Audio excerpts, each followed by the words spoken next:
Sa ngayon po kasi ang bala ko lang ay i-report. Kung magsasampa man ako ng kaso, pag-iisipan ko muna. Ba't kailangan ko lang kasing i-report ito para at least nga, kung may mangyari man sa akin, may mga tao silang pwede maimbestigahan. Chairman nyo na lang po.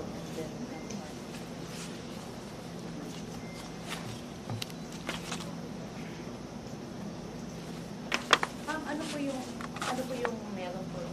Ngayon, actually, pinaparecord ko lang po, pinire-report ko lang po, yung naging Facebook post ng Luminous by Trixie Cruz Angeles and Ahmed Paglinawan regarding dun sa threats na nailagay nila. Ito yung address sa akin. Sinabi kasi nila na kapag nilaglag ka ng humans mo, appendix at coccyx mo lang ang walang latay. Resulta ng mga pinaggagawa mo.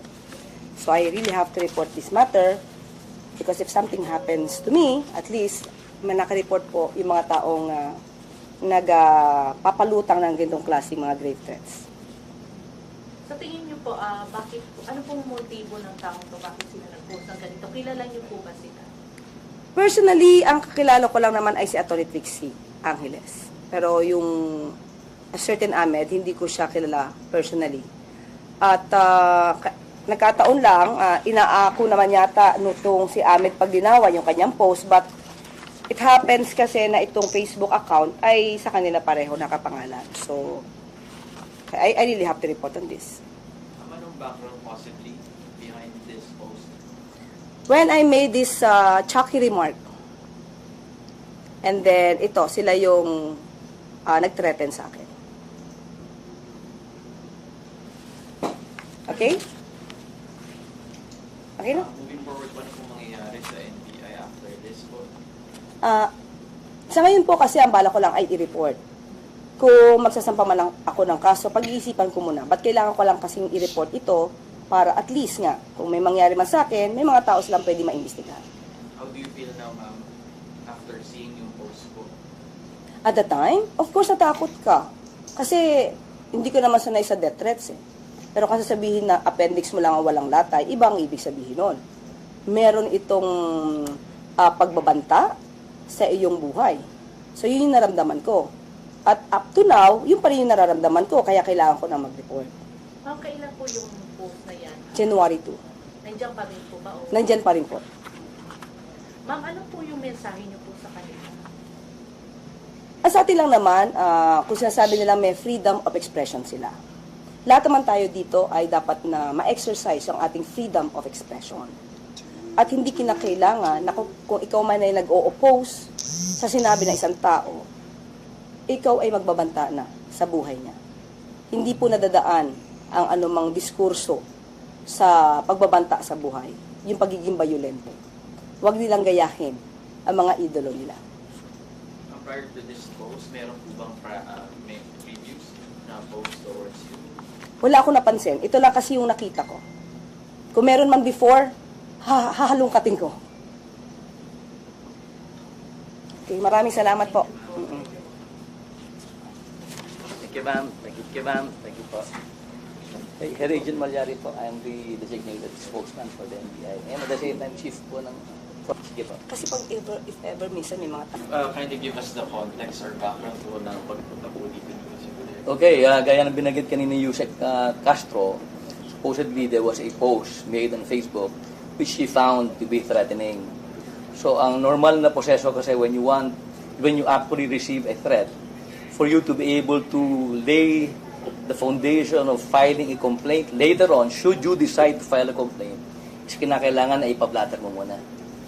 Bakit? A blatter, more or less, would be the reference point later on in the event that the threat actually materializes. So, pag sinabing papatayin kita, ni-record mo yung, the fact that you actually saw the post, the threat, pina-record mo sa nearest police station or sa NBI, in the event that the threat of killing actually materializes, merong reference point yung mga investigador later on. So, tama po yung ginawang proseso ni Yusek Castro. Yung binanggit niya kanina that she has yet to decide whether to pursue the complaint or not, nasa sa kanya po yun. Pero at least yung unang stage of filing a report or a blatter is actually performed. Nagawa natin. Yan. Sir, after putting these on record, ano pong gagawin hakbang susunod ng NBI? Well, it's a good thing that it was actually recorded, meaning to say the ones who actually received the blatter or the report may be able to access the post, so that the post, once it is viewed by the agents, particularly by our cybercrime division, they would be able to authenticate.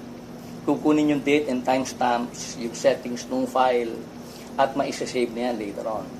Just so that in the event that it is actually deleted from the social media platform which was, where it was actually published, originally published, kahit burahin mo yan, meron na tayong hawak-hawak na nandun na sa file natin.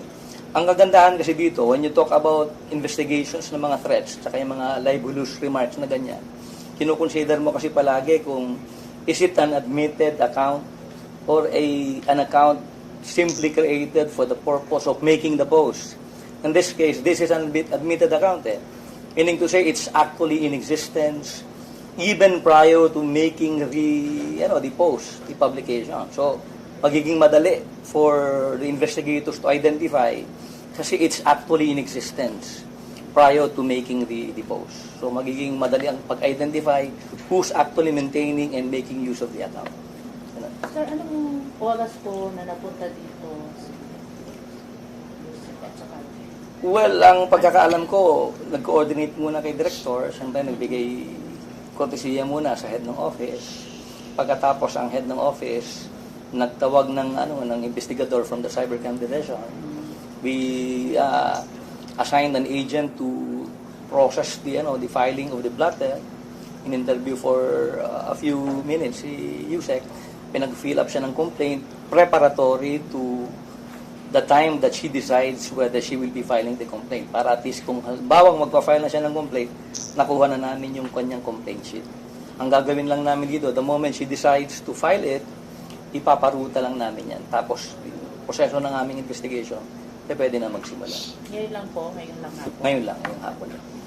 But sir, yung move to investigate is later pa kapag nag-decide na po si Well, yung move to investigate, pwede ko i-qualify, no?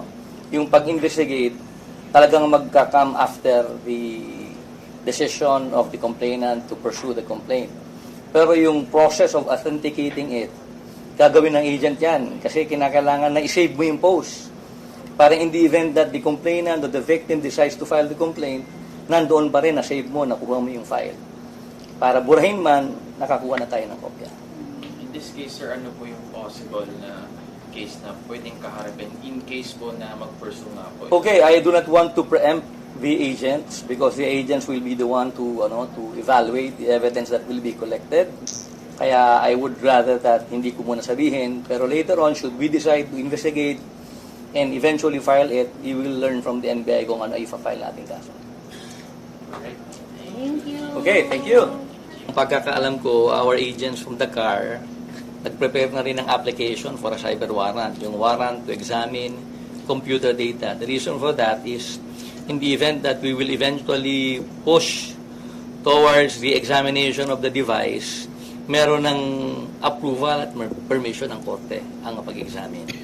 So hopefully, kapag nag-grant yan, although merong certain period of effectivity yung cyber warrant, at least during the effectivity of the cyber warrant, nandoon na yung authority from the court.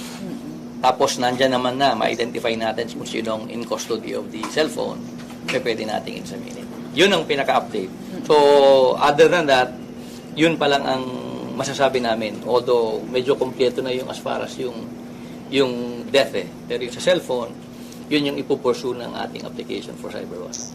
Sir, bukod dun sa cellphone, may ibang areas pa po ba tayong ini-investigate?